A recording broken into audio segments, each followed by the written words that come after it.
Daawadayaal war naxdin leh ninka lagu magacaabo Habwan Geesi oo ka mid ah dhalinyarada Soomaaliyeed ee majaajileystada ah aadna caan uga ah dhulka Soomaalida ayaa waxa uu ku sugan yahay geeri iyo sidoo kale nolol isagoo ku sugan magaalada Kenya. Haddaba Habwan Geesi ayaa waxaa la sheegay in cudur halis uu kusoo booday kaas oo lagula tacaalayay wiigagii ugu dambeeyey magaalada Kenya caasimadda dalka Nairobi. Muuqaalkan ama sawirkan hadda arkaysaan waa Habwan Geesi oo ku sugan waadhka, yacni waxa uu ku sugan yahay xaalad markaas halis ah. Marka hore waxaan idinka codsanayaa inaad u soo ducaysaan maadaama uu qof Soomaaliyeed oo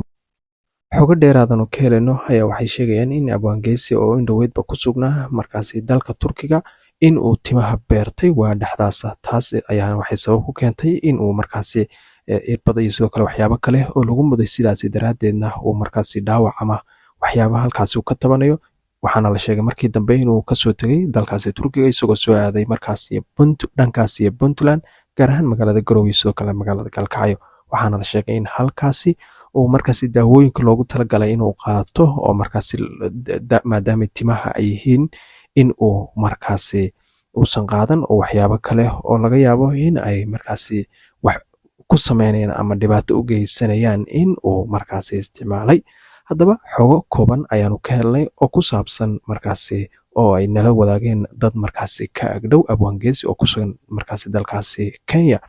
Sawirkan waxaa noo soo diray qofka uu jooga oo ku sugan dhakhtarka uu ku sugan yahay markaasi dalkaasi Kenya. Waana mahadsantihiin daawadayaal. Wixii akhbaar ah ee ka soo kordha Habwan Geesi dib ayaan halkan idinka soo kordhin doonaa wixii akhbaar ah. Waana mahadsantihiin ee muuqaalkan sii shargareeya oo Soomaalida kala gaadhsiiya. Waana mahadsantihiin. Fadlan waxaa idinka codsanaa dhanka kale inaad subscribe noo saartaan. waxaan ku yiri ilaahayow moodkaygu ilaawin wallahi ilaahay inuu si ilaawin waa ogaa laakiin ilaahu moodkaygu ilaawin baa ku yiri ilaahu baryan kala ilaahayow moodkaygu ilaawin ilaahay handul ku bilo aadankiisa addoon uu ilaawayo male qof walba uu la socdaa ilaahay xanuunku wuxuu ii tusay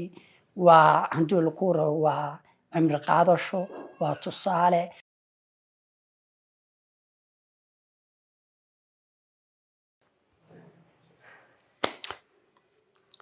السلام عليكم ورحمة الله وبركاته صاحبيال عاد بان دين سلام يا ملول بشوكتان دون على ذا وحوي مقرنا سا انتي عين كم مقنا يوتيوب كم مقنا حنون والله حالة ضق بان كلام مركب موت بعد رم انتي اللي اسي ما لين كرتان واشكي مركز موت كلي وحنكوري إلهيو موت كيقول لاون والله إلهي إنس إلهي عنده الكل بالآذن كيس أدون ولاوي ماله قف والباء ولا الصعداء إلهي حنون كوحو يتصي وعنده الكورة وعمر قادشو وتصالة وعنده الكورة يعني الدنيا ذا كليس كلها تجينا آخرنا وكيسوي ما فاهم سه مركب عمس أنا كده ما حضر كيبا عنده الكورة اللي وحري قف هدو إلى صعدات كأصحاب تيداها وإلى سهلي oo dhan baan handoola ku roon yahay baan waxaan keenay inaan la hadli waayo hooyo aabe iyo qaraabe iyo ehelkii sidee tahay xaaladaada ka war markay dhahaan waxaan ku iraahdaa waa fiicanahay caadi baan anoo isbitaal ku jiro oo faleen bigu xiran yahay baa waxaan ugu warramay iyaga caadi baan ahay waa handoola ku waa fiicanahay ma garanaysaa iyo walaalo dhammaantood macaa walaalaha ugu warramay si hooyo aabiyi ugu sheegin oo si iga welwel maadaama aan isku meel